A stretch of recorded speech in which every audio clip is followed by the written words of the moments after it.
శుక్లాం వరధరం అంటే ఎవరంటే శ్వేత వస్త్రాలు ధరించేవాడు అని. విష్ణు అంతటా నిండినవాడు అని. సర్వవ్యాపి. శశివర్ణం అంటే ఆయన వర్చస్సు చంద్రబింబం ప్రకాశం కంటే కాంతివంతమైనది అని. చతుర్భుజం అంటే 4 భుజాలున్నాయి అని. ప్రసన్న వదనం ఆయన మొహంలో దయ కరుణ ఉట్టిపడుతుంటాయి అని. ధ్యాయే రండి వారిపైనే దృష్టి కేంద్రీకరిద్దాం. సర్వ విఘ్నోపశాంతయే అంటే ఎవరంటే సమస్త దుఃఖాలను కష్టాలను విఘ్నాలను నివారించేవాడు అని.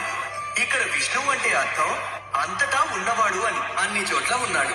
ఇదే మహావిష్ణువు గురించి చెప్పారు, విఘ్నేశ్వరుడు గురించి చెప్పారు.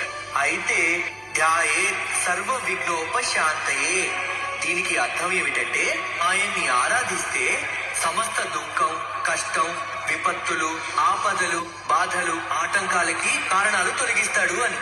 ఇవన్నీ శుక్లాం వరధరం అంటే ఎవరంటే శ్వేత వస్త్రాలు ధరించేవాడు అని.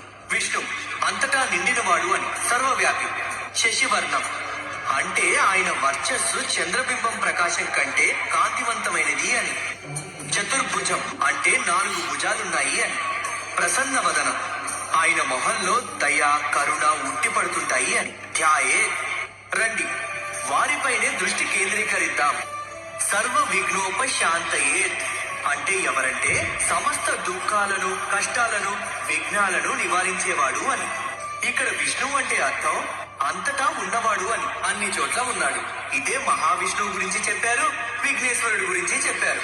అయితే ధ్యాయే సర్వ విఘ్నోపశాంతయే దీనికి అర్థం ఏమిటంటే ఆయన్ని ఆరాధిస్తే సమస్త దుఃఖం కష్టం విపత్తులు ఆపదలు బాధలు ఆటంకాలకి కారణాలు తొలగిస్తాడు అని.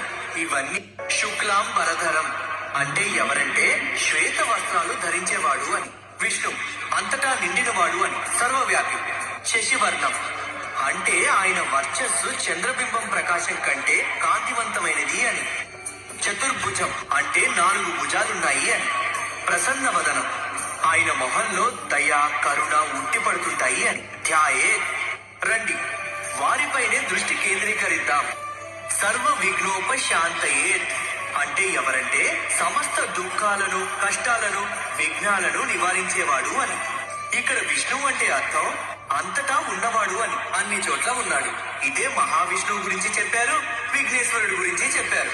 అయితే ధ్యాయే సర్వ విఘ్నోపశాంతయే దీనికి అర్థం ఏమిటంటే ఆయన్ని ఆరాధిస్తే సమస్త దుఃఖం కష్టం విపత్తులు ఆపదలు బాధలు ఆటంకాలకి కారణాలు తొలగిస్తాడు అని. ఇవన్నీ శుక్లాం వరధరం అంటే ఎవరంటే